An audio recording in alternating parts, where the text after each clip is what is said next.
하나님께서는 하나님의 거룩한 역사를 위해서 그 역사에 쓰임받을 사람을 준비하십니다.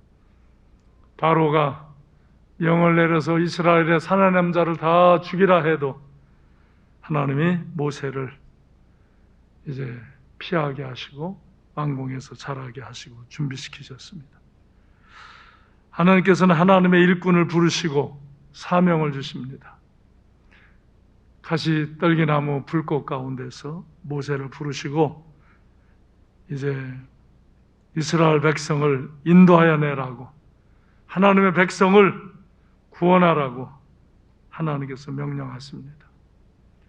자기의 약함을 고백하며 나서지 못할 때 그에게 은혜와 능력을 주시고, 그가 믿음으로 순종할 때 함께 하셔서 애굽에 재앙을 내리시면서 마지막 10번째 장자가 첫 새끼들이 죽는 재앙을 내리시면서 이스라엘 백성을 인도해내도록 하십니다. 홍해 앞에 도착했을 때 앞에는 홍해고 뒤는 바로 군대가 죽여갈 때 다시 믿음으로 지팡이를 내밀고 하나님의 은혜를 구할 때 하나님께서 홍해를 가르시고 그들을 인도하시고 그 대적하는 바로의 군대를 수장시키시고 이제 이들이 광야로 나옵니다. 근데 광야에 나온 이 이스라엘, 하나님의 은혜를 잊고 하나님의 역사를 목도한 이 이스라엘 백성들은 애굽에서 살던 삶의 습관들을 버리지 못하고 늘 불평하고 원망합니다. 불순종합니다.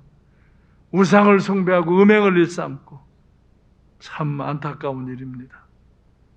그때 하나님께서 하늘에서 만나를 내리셔서 먹이시고 또 그들을 재판할 때 이드로가 권면해서 이제 리더들을 세워가지고 그 이스라엘 백성을 인도하게 하십니다.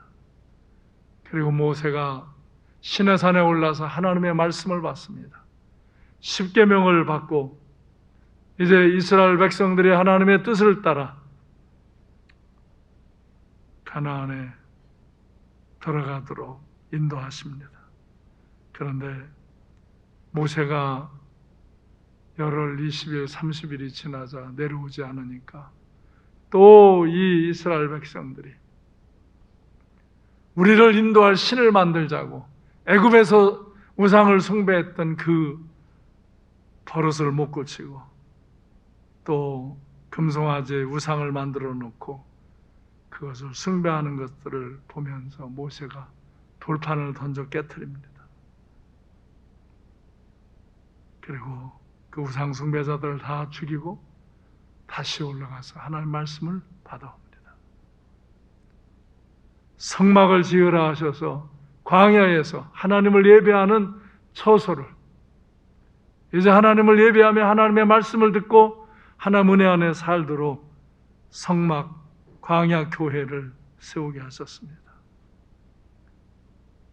그때 미리암이 모세를 비난하다가 문득병에 들렸지만 그를 용서해주고 사랑해주면서 기도함으로 치유함을 받게 합니다. 이제 다 가나안 땅을 바라봅니다. 그래서 이제 모세는 12명의 정탐꾼을 각 부족에서 뽑아가지고 정탐을 하고 어떻게 가나안을 점령할까를 이제 보고하라고 합니다. 그런데 이게 웬일입니까? 여호수아와 갈렙은 긍정적인 보고를 하고 하나님이 우리와 함께 하시면 들어갈 수 있다고 가자고 그러지만 10명은 그들은 너무 우리보다 장대하고 성은 견고하고 철병거가 있어서 우리는 그들 앞에 메뚜기 같다. 들어가면 죽는다. 돌아가자. 죽일 듯이 대듭니다. 여호수아와 갈렙이 아무리 들어가야 한다고 말해도 어리석은 백성들이 듣지 않습니다. 하나님이 그 거역한 자들을 심판하시고 그리고 40일 정탐한 것을 1일을 1년으로 환산해서 너희가 40년을 광야 생활해야 할 것이다. 거기서 하나님을 대적하고 원망하고 죄짓고 거역하는 자들은 다스려 버릴 것이고 그리고 다음 세대가 준비될 때 이제 그 가나안 땅에 들어갈 믿음과 순종함이 있는 자들을 준비시켜서 들어가겠다. 그렇게 해서 이스라엘 백성은 40년 광야를 돕니다. 곧 들어가면 될 때를.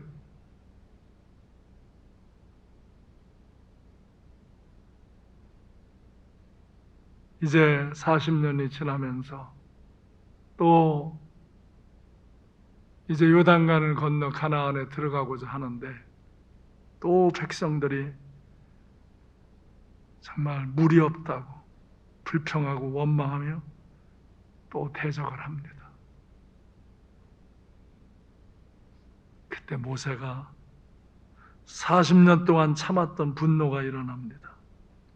하나님께서 반석을 명하여 내서 내 거룩함을 나타내라 하셨는데 그러지 못했습니다.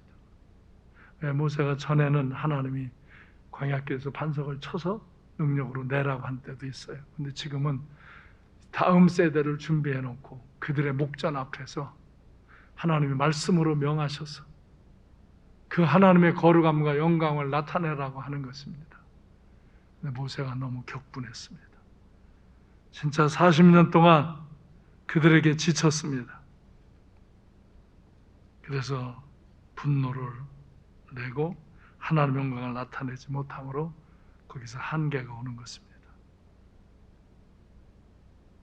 이제 느보산에 올라가 그 비스가 꼭대기로 올라가서 여호수아에게 다음 세대를 이끌어 가나안으로 가라고 임하고 그리고 자기는 산으로 올라갑니다. 하나님이 부르신다. 하나님과 같이 이제 영원히 있을 것이다. 내 사명은 여기까지다. 그렇게 사명을 마치고 모세는 하나님 곁으로 떠나고 여호수아가 이스라엘 백성을 이끌고 가나안 땅으로 들어가는 이런 역사입니다. 출애굽기 3장 1절로 12절에 보면 모세는 그 시내산, 그 호렙산에서 가시떨기나무 가운데서 하나님의 소리를 듣습니다. 모세야, 모세야, 뭐 하라고? 가서 내 백성을 인도하여 내라고. 애굽에 가서 하나님의 백성을 구원해 내라고 그렇게 말씀합니다. 처음에는 자기가 그런 능력과 자격이 없음을 고백하며 거부했지만 하나님께서 은혜와 능력을 부여하시며 강하게 명령하심으로 그 사명에 순종합니다.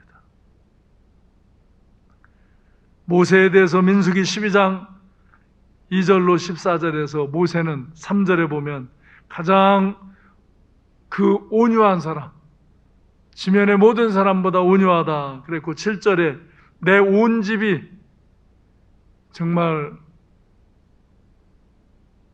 그가 충성함으로 내 온 집에 가장 충성된 사람으로 내 일을 행하는 자다. 내가 그에게 은밀히 말하지 않고 대면하여 명백히 말한 자다. 그러면서 모세를 비방하는 그 누이 미리암을 문둥병으로 다스리고 그러나 용서와 기도를 통해서 회복시키시고 모세를 인정하고 모세를 통하여 모든 역사를 하나님이 이끄셨습니다. 그런데 민수기 20장 7절로 13절에서 보면 그 물이 없다고 또 원망하는 그들을 향하여서 8절에 보면 내가 반석을 명하여 물을 내랴? 우리가 반석을 명하여 물을 내랴? 하나님은 그 반석이 물을 내게 하라. 짐승에게 마시게 하라. 그랬으니까 그렇게 해야 되는데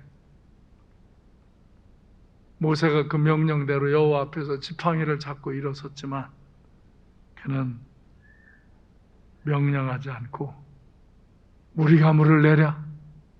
내가 물을 내랴? 그러면서 10절에 보면은 10절, 11절에 격분합니다. 이 반역한 너희야 들어라. 우리가 너희를 왜 이 반석에서 물을 내려? 모세가 그의 손을 들고 그의 지팡이로 반석을 2번 치니 물이 솟아납니다. 그러나 12절에 하나님께서 모세와 아론에게 이르되 너희가 나를 믿지 아니하고 이스라엘 자손의 목전에서 내 거룩함을 나타내지 아니한 거로 너희는 이 희종을 내가 그들에게 준 땅으로 인도하여 드리지 못하리라. 그렇게 거역하고 반역하는 자들은 여기서 다 죽을 것이고 너희의 사명도 여기까지다. 산 꼭대기로 올라가라. 영원히 내 곁으로 돌아오라. 그리고 모세를 불러들이시는 것입니다. 전에 그렇게 광야에서 때로는 반석을 쳐서 물을 낸 적도 있습니다. 모세는 그냥 그런 습관으로, 경험으로 하나님이 지금 다음 세대를 준비해 놓고 그 거룩함과 영광을 나타내시려는 그 현장에서 너무 격분해서 너무 거역하니까 진짜 40년 동안 그렇게 하나님의 은혜와 하나님의 거룩한 역사를 보았음에도 불구하고 원망하고 투정하고 대적하고 불평하고 음행하고 우상숭배하고 떠가면 다시 돌아가자 그러고 이런 짓을 하는데 아주 지쳤어요. 그래서 그가 인간적인 한계를 나타냅니다. 거기까지 더 이상은 하기 이제 힘든 그런 한계가 모세에게 왔습니다. 그러나 하나님은 모세를 거기까지 사용하시고 하나님의 영광 가운데로 인도하십니다. 신명기 34장 9절로 12절에 보면 모세가 여호수아에게 안수를 할 때 여호수아에게 지혜의 영이 충만하고 이스라엘 자손들이 여호수아의 말을 순종하고 이제 다음 세대 이스라엘 백성들이 갑니다. 그들 나이가 40년을 돌았고 갈렙이 고백한 대로 45년이 걸리는 그런 어간에 이런 일들이 계속 있어집니다. 그러니까 10대에 나온 사람은 50, 60살이 되었고 이제 유아 어린아이들은 40 여세가 되었고 이제 그 광야에서 태어난 사람들은 10대, 20대, 30대, 40대가 된 이 세대, 뭐 꼭 다음 세대가 여기 어린아이들만이 아닙니다. 10대에서 60대까지의 사람들 새로 줍니다. 다음 세대여도 자기들의 부모나 먼저 사람들이 행한 행투처럼 세속적인 삶을 산 그 행투처럼 똑같이 행동하는 다음 세대는 같이 광야에서 사라졌습니다. 그런 걸 보고 하나님을 온전히 경외하고 여호수아처럼 정말 믿음 안에서 충성하는 그 사람들이 새로운 이스라엘 백성을 형성하고 가나안에 들어가는 것입니다. 애굽에서 나와서 하나님의 백성을 인도하라, 구원하는 사명을 감당하고 모세는 하나님께로 돌아갔습니다. 나는 하나님과 같이 영원히 있을 것이라고 고백하며 하나님께로 돌아갑니다. 사랑하는 성도 여러분, 우리도 애굽과 같은 이 세상에서 하나님의 은혜와 능력 가운데로 늘 나아가시기를 바랍니다. 그리고 이 은혜와 능력을 선포하며 하나님의 백성들을 구원하는 충성된 하나님의 사람들이 되어주시기를 주님의 이름으로 축원합니다. 그래서 우리의 삶 속에 옛 습관, 더러운 습관에 젖어 있는 삶을 청산하고 정말 하나님의 영광을 나타내는 주님의 증인이 되어 사는 아름다운 삶을 사는 복된 성도님들 되시기를 주님의 이름으로 축원합니다. 기도하겠습니다.